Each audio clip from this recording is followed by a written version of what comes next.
Good morning बच्चों। आज हम फिर से एक बार बात करेंगे class 12 biology sexual reproduction in flowering plant को। लगभग वही बच्चों हम क्या इन तक पहुंचने वाले हैं, बहुत ही जल्द क्या है चैप्टर हमारा समाप्त होने वाला है। तो बच्चों हमने पिछली क्लास में बात किया था पॉलन पिस्टिल इंटरेक्शन, और क्या मतलब कि जो पॉलन होता है पॉलन ग्रेन के प्रति जो स्टिग्मा होता है वो कैसे व्यवहार करता है। तो वहाँ पर बच्चे हमने सारी बात कर ली थी कि अगर क्या जो हमारा जो पॉलन ग्रेन गिरेगा अगर वो कंपैटिबल होगा तो उसके प्रति हमारा जो स्टिग्मा होता है वो कैसा व्यवहार करेगा, अगर क्या वो इनकम्पैटिबल होगा तो उसके प्रति कैसा व्यवहार करेगा। अर्थात क्या बच्चे अगर सेम स्पीसीज के पॉलन ग्रेन होंगे तो उसको जर्मिनेट करने देगा स्टिग्मा, और अगर क्या डिफरेंट स्पीसीज के पॉलन ग्रेन होंगे तो वहाँ पर क्या पॉलन ग्रेन का जर्मिनेशन नहीं होता है, अर्थात वहाँ पर क्या पॉलन ट्यूब का निर्माण नहीं होता है। तो बच्चों आज हम बात करेंगे कि पॉलन ट्यूब का निर्माण कैसे होता है और पॉलन ट्यूब कैसे क्या स्टाइल से होते हुए बीजाणु में प्रवेश करती है। उसके बाद क्या बच्चे इस पॉलन ट्यूब में उनके नर युग्मक कैसे मूव करके बीजाणु में प्रवेश करता है और वहाँ पर फर्टिलाइजेशन कैसे होता है। तो बच्चों थोड़ा सी बात कर लेते हैं, पहले हम फर्टिलाइजेशन क्या होता है निषेचन के बारे में चर्चा करके फिर उसके बाद क्या हम बच्चों जर्मिनेशन की बात करते हैं, क्योंकि जो हमारे पोलन ग्रेन का जर्मिनेशन है और क्या पोलन ट्यूब का फॉर्मेशन, पोलन ट्यूब का एंट्री इन द ओव्यूल और क्या पोलन ट्यूब की एंट्री इन द एम्ब्रियोसाइक, ये सारे जो स्टेप हैं बच्चों वो क्या जो हमारा फर्टिलाइजेशन होता है निषेचन होता है, निषेचन के ही स्टेप है। तो बच्चों सबसे पहले हम बात करेंगे यहाँ पर फर्टिलाइजेशन के बारे में, ठीक है बच्चों। तो हम हेडिंग बनाते हैं फर्टिलाइजेशन।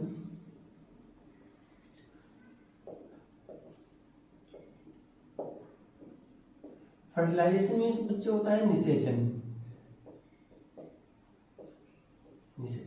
तो बच्चों हमने क्या पहली क्लास में sexual reproduction in flowering plant के पहली क्लास में ही आप लोग को मैं बताया निषेचन क्या होता है। तो बच्चों अगर क्या आप लोग को निषेचन के बारे में बढ़िया से वीडियो चाहिए तो आप जाकर के sexual reproduction in flowering plant को बच्चों आप लोग एक बार देख लीजिए, नहीं तो आप लोग सर्च करिए रिप्रोडक्शन इन ऑर्गेनिज्म बाय एरिस्टोपलस। एरिस्टोपलस का नाम डाल करके बच्चे अगर क्या है रिप्रोडक्शन इन ऑर्गेनिज्म आप सर्च करोगे तो वहाँ पर आपको डिटेल वीडियो मिल जाएगा, जो क्या मैंने आधे घंटे के वीडियो में मैंने समझाया है बहुत सारी बातें।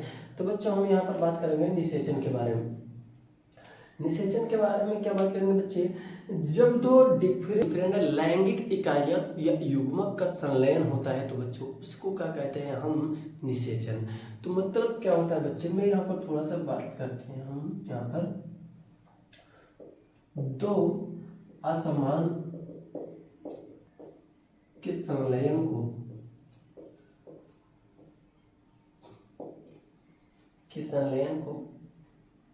निषेचन कहते हैं।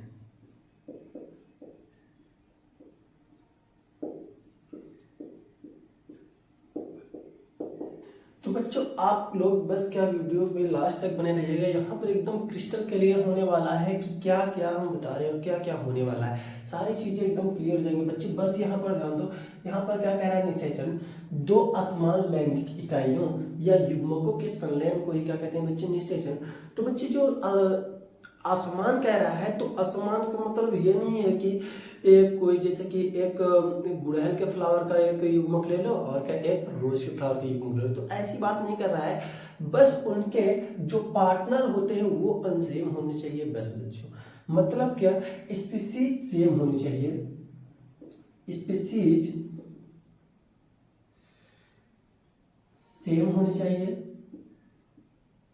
स्पीसीज सेम होनी चाहिए बच्चे। जरूरी नहीं है कि प्लांट भी डिफरेंट हो, प्लांट भी सेम हो, कोई प्रॉब्लम नहीं है, चाहे क्या वहां पर सेल्फ पॉलिनेशन हुआ चाहे क्या क्रॉस पॉलिनेशन, इससे हमसे कोई मतलब नहीं, बस क्या स्पीसीज सेम हो और जो यहाँ पर बच्चे गैमेट क्या हो डिफरेंट हो, क्या हो गैमेट डिफरेंट हो,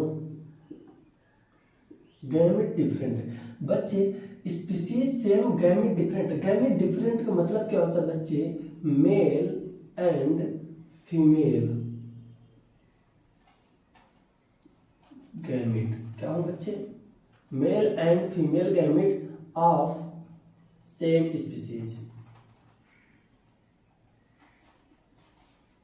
एक ही जात के नर तथा मादा युग्मक हो, ना कि बच्चे नर युग्मक के साथ फर्टिलाइजेशन नहीं करेगा और क्या मादा युग्मक के साथ फर्टिलाइजेशन नहीं करेगा। तो बच्चों यहाँ पर जो क्या नर युग्मक है वो मादा युग्मक के साथ क्या संलयित होकर के, संलयन मतलब होता है बच्चे मिलना जुड़ना, ये मिल करके या जुड़ करके क्या बनाते हैं, दुगड़ी संरचना बनाते हैं, जिसको हम क्या कहते हैं बच्चे, जाइगोट। दिखाई दे रहा होगा। तो चलो बच्चों, तो हमने बताया क्या स्पीशीज सेम हो, गैमेट डिफरेंट हो। गैमेट डिफरेंट मतलब क्या, एक मेल गैमेट हो तो दूसरा क्या हो, फीमेल गैमेट। तो बच्चे यहाँ पर क्या सेम स्पीशीज के मेल एंड फीमेल गैमेट के फ्यूजन को या संलयन को ही क्या कहते हैं हम बच्चों, निषेचन कहते हैं। तो बच्चे जो निषेचन फर्टिलाइजेशन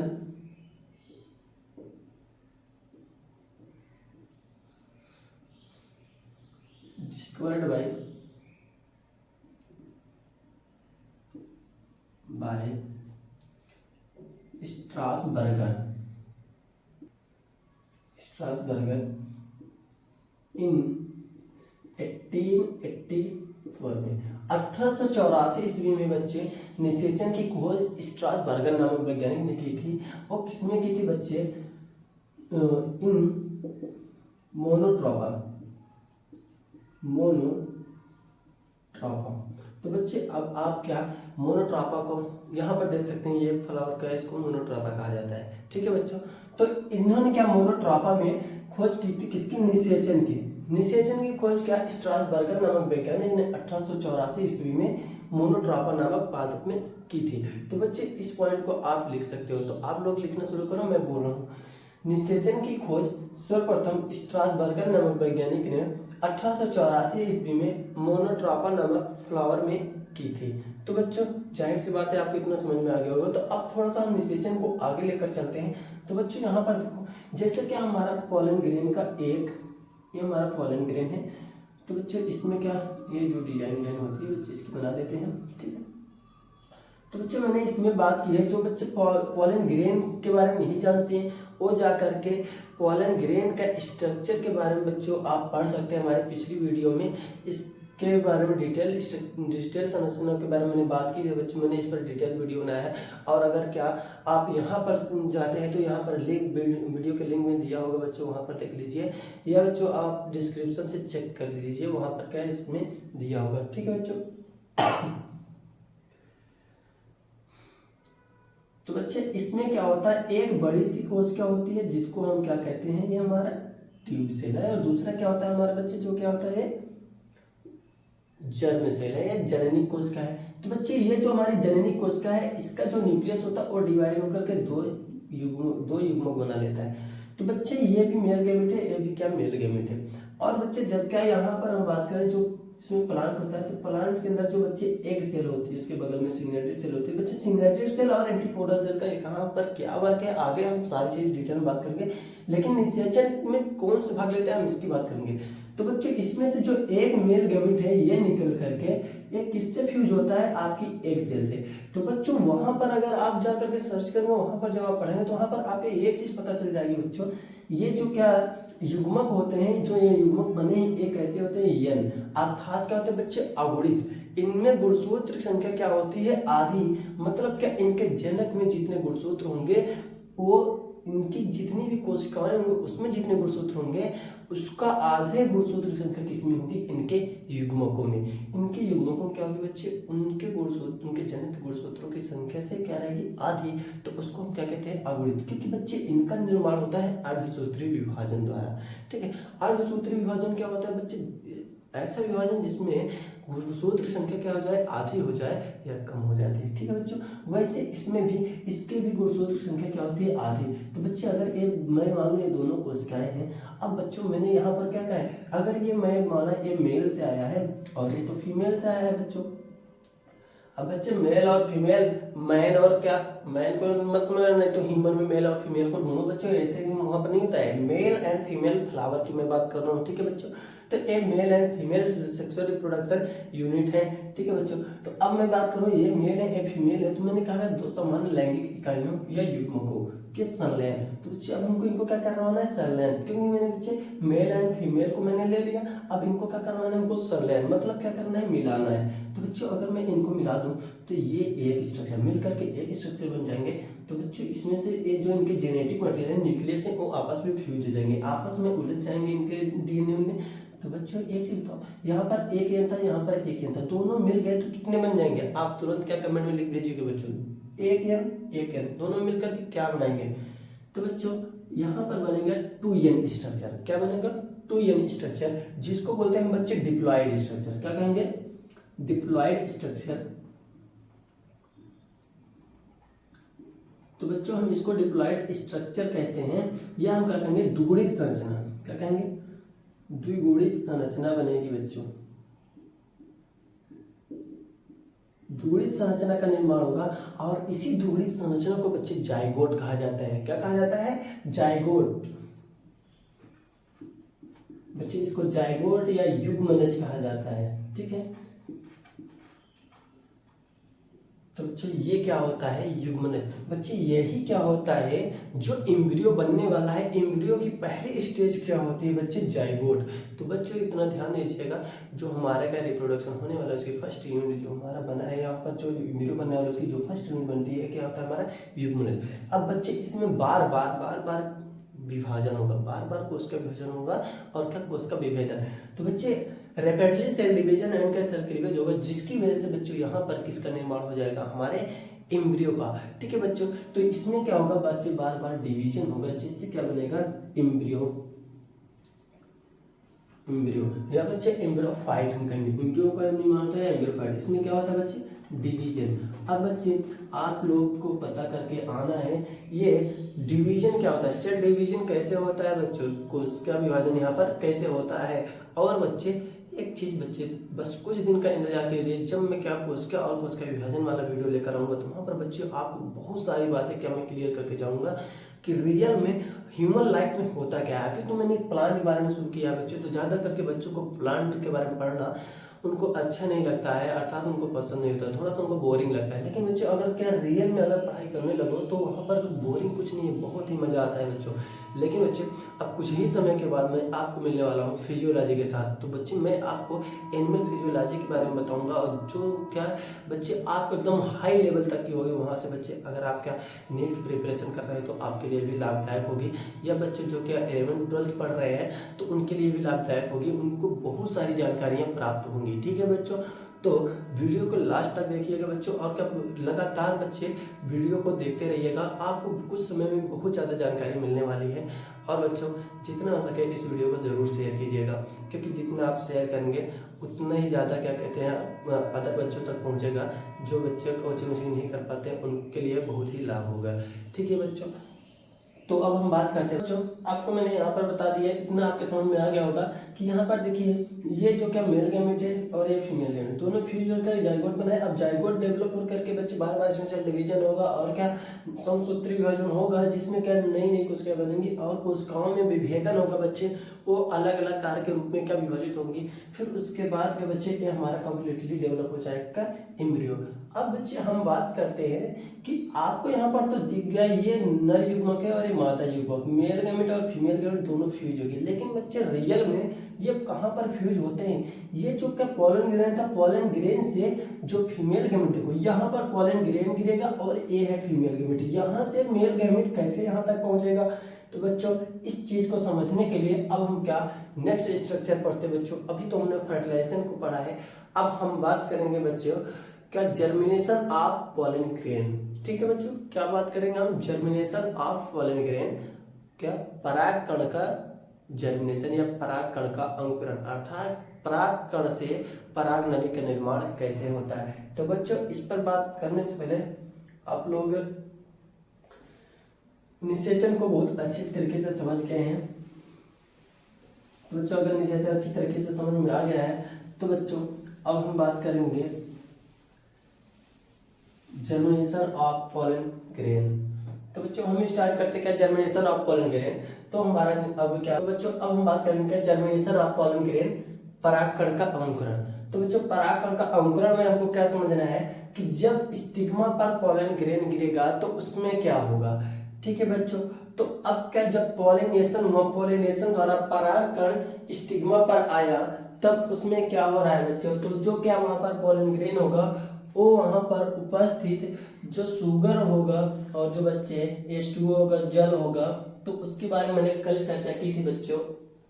तो यहाँ पर क्या करेगा बच्चों, जो स्टिग्मा है, स्टिग्मा कुछ मात्रा में क्या प्रोवाइड करता रहता है बच्चों, यहाँ पर क्या सिक्रीट होता रहता है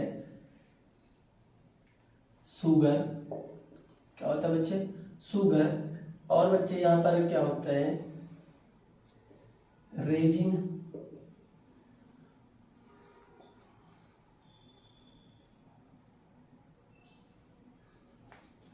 शुगर, रेजिन, गम। बच्चे शुगर मतलब क्या, कुछ मीठा पदार्थ होता है बच्चे, जैसे हम क्या कहेंगे ग्लाइकोजन, और यहाँ पर क्या होता है बच्चे रेजिन होता है और गम होता है। तो बच्चे और क्या सम अदर लिक्विड भी होते हैं बच्चे, कुछ अदर लिक्विड भी होते हैं। तो बच्चे कुछ अन्य पदार्थ होते हैं जिसमें जल होता है बच्चे। तो जो क्या है शुगर और रेजिन, ये गम और क्या बच्चे कुछ अन्य लिक्विड होते हैं। तो पोलन ग्रेन जब इस पर गिरता है तो बच्चों मैं कहूँ कि अगर पोलन ग्रेन यहाँ पर क्या है गिरा है, अगर पोलन ग्रेन इस पर गिरा है तो अब क्या करेगा बच्चों, ये इसके ऊपर बच्चे थोड़ा सा मैं बना दे रहा हूँ, इसकी जो स्पोर पॉलिन की लेयर होती है एग्जाइम, क्योंकि बच्चे इस चीज को समझना बहुत ही क्या टफ है। तो बच्चों मैं आसानी से आपको समझाने का प्रयास कर रहा हूँ। ये देखिए, तो बच्चे एक जन्मपोर यहाँ पर, एक जन्मपोर यहाँ पर, एक जन्मपोर यहाँ पर। तो बच्चों मैंने कई बार आपको बताया है कि क्या जो जन्मपोर होते हैं उनकी संख्या, अगर पोलन ग्रेन में जन्मपोर की संख्या 3 है या 2 है तो उसको कौन सा फ्लावर का हम पोलन ग्रेन मानेंगे। अगर बच्चे उसमें जन्मपोर की संख्या 1 है तो किस प्रकार का पौधे का पोलन ग्रेन होगा। तो बच्चे इसके बारे में मैंने तो कई बार बताया है, एक बार आप लोग क्या इसको कमेंट में लिख भेजिएगा। अगर क्या 3 जन्मपोर होंगे तो वो कैसा पोलन ग्रेन होगा, एक बीजपत्री पुष्पी को होगा या द्विबीजपत्री पादप को होगा। बच्चे इसको जरूर कमेंट में लिख कर भेजिएगा। तो हम देख रहे हैं बच्चे, हम कमेंट जरूर चेक करेंगे।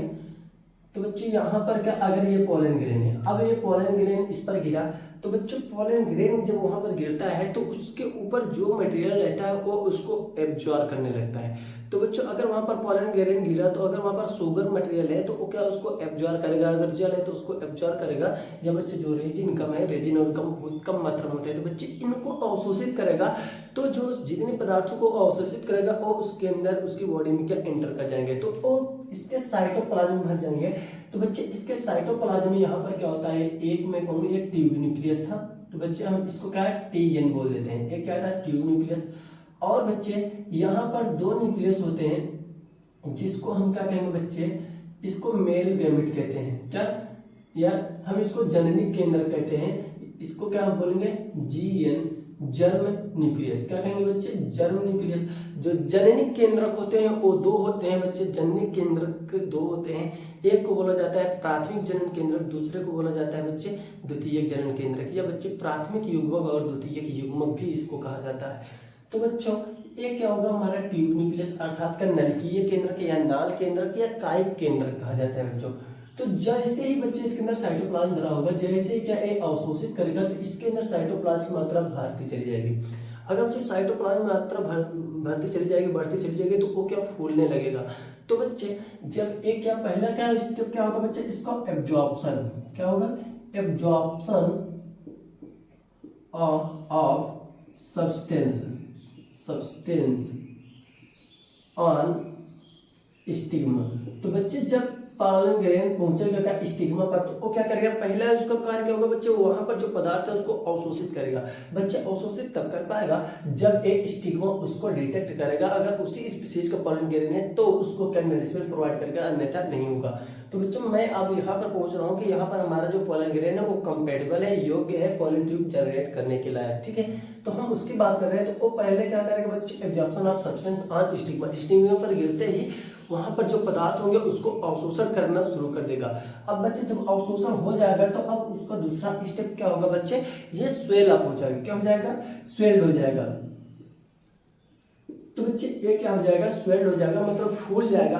अब बच्चे जैसे ही फूलेगा तो जो इसके जर्म पोर हैं, ये जो जर्म पोर हैं, तो बच्चे जर्म पोर से जो एंटाइन है उसके उभार निकलना शुरू हो जाएंगे। तो बच्चे ये जो जर्म पोर था यहाँ पर, तो यहाँ से क्या ऐसे उभार निकलना शुरू हो जाता है बच्चों, ये। अब बच्चे ये जो जर्म पोर है इससे ऐसे उभार निकलना शुरू हो जाता है, तो इसी को बोला जाता है बच्चे पोलन ट्यूब का निर्माण, या बच्चे इसको बोला जाता है परागकण का अंकुरण। तो बच्चे जैसे ही पोलन ट्यूब का निर्माण हुआ, या पोलन ट्यूब जैसे ही उभार बन के यहाँ से निकली, वैसे ही इसको क्या कह दिया जाता है बच्चे, पोलन ट्यूब का अंकुरण। तो यहाँ पर क्या बन गई है हमारी बच्चों, पोलन ट्यूब।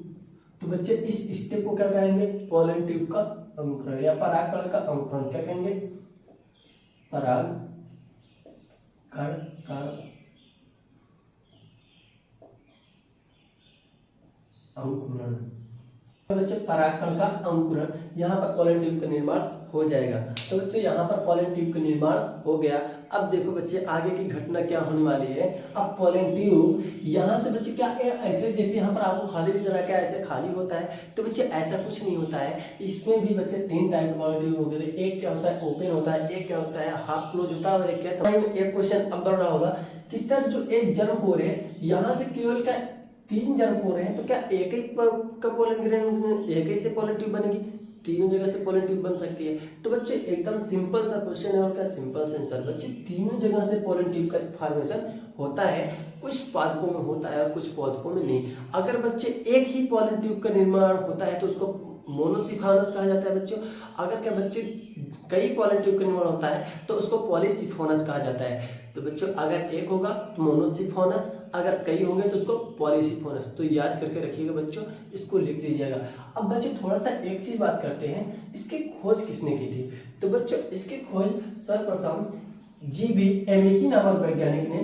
तो बच्चे तो हम क्या कहते हैं, यहाँ पर लिख देते हैं डिस्कवरी ऑफ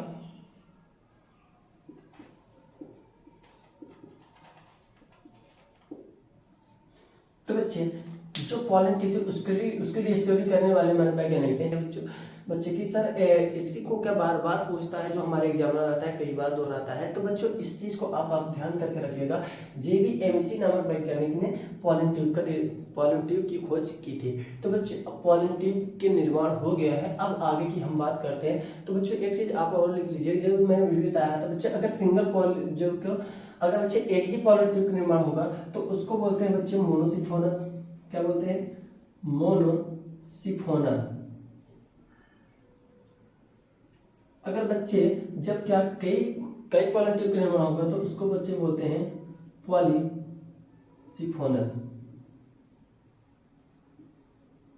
ठीक है बच्चों। तो अब यहाँ पर क्या बच्चे मोर देन 1 पोलन ट्यूब होगा, यहाँ पर क्या सिंगल पोलन ट्यूब का फॉर्मेशन होगा। तो बच्चे अब इतना हो गया है। अब हम थोड़ा सा आगे बात करते हैं बच्चों। अब देखिए बच्चे, जब क्या इसको थोड़ा सा मैं बड़ी बनाता हूँ, एक पोलन ट्यूब को थोड़ा सा मोटी बना देता हूँ, ठीक है, क्योंकि अब यहीं पर मैं सारी बात को आपको समझा देता हूँ। मान चलो बच्चे ये क्या आपकी पोलन ट्यूब क्या बन गई, ठीक है बच्चों। तो बच्चे जैसे ही एक पोलन ट्यूब बन जाती है तो बच्चों एक चीज आपको पता है, इसके अंदर पदार्थों का एब्जॉर्प्शन हो रहा है। तो पदार्थ उसके अंदर क्या भरते चले जा रहे हैं। अगर पदार्थ भरते जा रहा है तो जीव द्रव कंसंट्रेशन बढ़ रहा है, तो उसके अंदर जो प्रेशर है वो भी बढ़ रहा है। क्योंकि बच्चे प्रेशर अगर बढ़ा है तभी क्या ये पोलन ट्यूब यहाँ से आगे बढ़ी है, वहां से उभार बने। तो बच्चे यहाँ पर क्या स्पोरोपोलिन को जो थोड़ा बहुत लेयर होती है उसको तोड़ करके पोलन ट्यूब इंटाइन लेयर के बाहर की ओर रिलीज हो जाती है। तो बच्चों एक चीज आपको यहाँ पर क्वेश्चन बन गया होगा कि सर आप तो पिछली क्लास में बताए थे पोलन ग्रेन में कि जो स्पोरोपोलिन लेयर होती है उसको ना तो तोड़ा जा सकता है, ना तो किसी टेम्परेचर, ना तो एसिड द्वारा, ना तो किसी एंजाइम द्वारा डिग्रेड नहीं किया जा सकता, लेकिन आप बता रहे हैं यहाँ पर टूट जाता है। तो बच्चों वहीं पर मैंने एक बात बताया था कि जर्म पोर वहां पर होते हैं जहां पर क्या स्पोरोपोलिन एब्सेंट होता है। तो बच्चों यहाँ पर जो पोलन ट्यूब का निर्माण हुआ है वो जर्म पोर से हुआ है, ना कि क्या कहीं और से। तो वहां पर स्पोरोपोलिन एब्सेंट थे।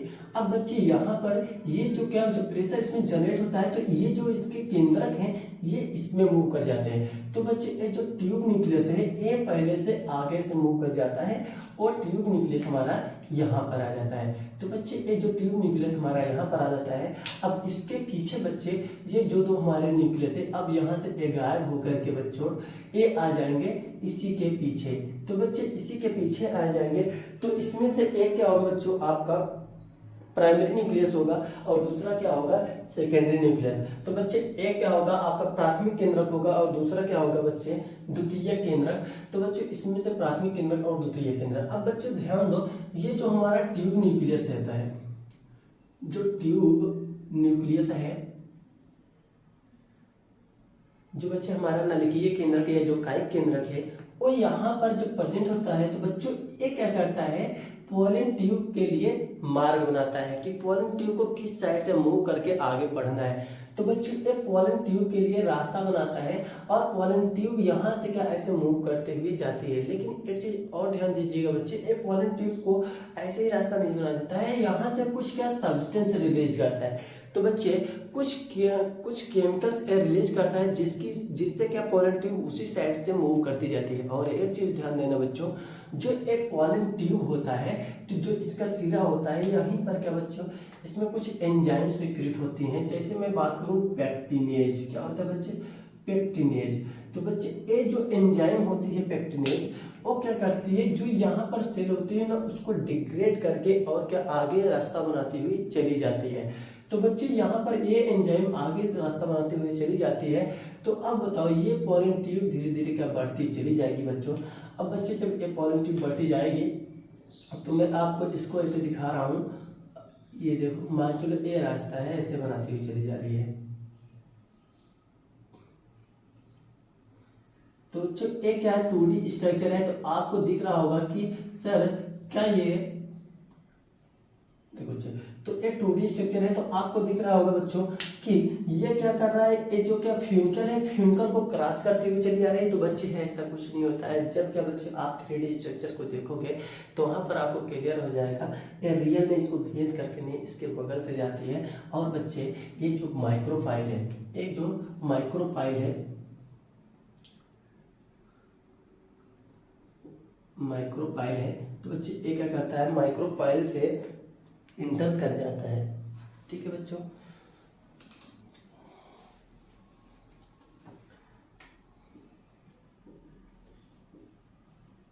तो बच्चों ये जो क्या माइक्रोफाइल होता है, एक जो पोलन ट्यूब ऐसे से आती है तो एक माइक्रोफाइल से क्या इंटर कर जाती है। अब बच्चे ध्यान दो, ये जो क्या है यहाँ पर एक फिलीफॉर्म ऑपरेटस होते हैं। तो बच्चे एक चीज ध्यान दो, ये क्या होता है हमारा ओव्यूल होता है। क्या होता है ओव्यूल।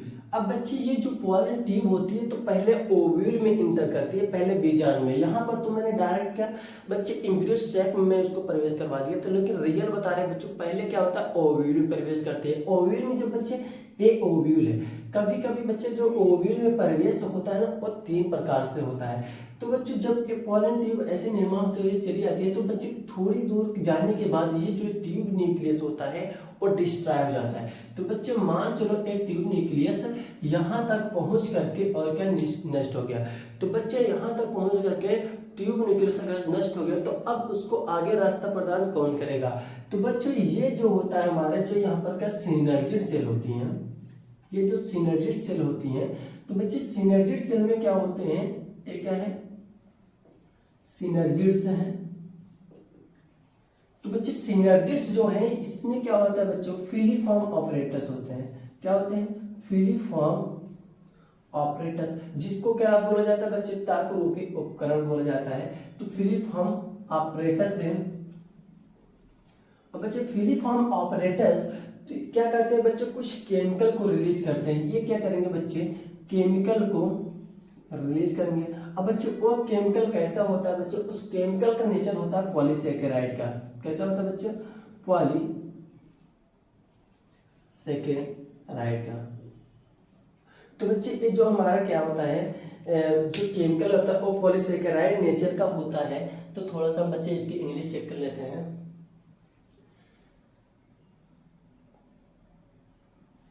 तो जो सही है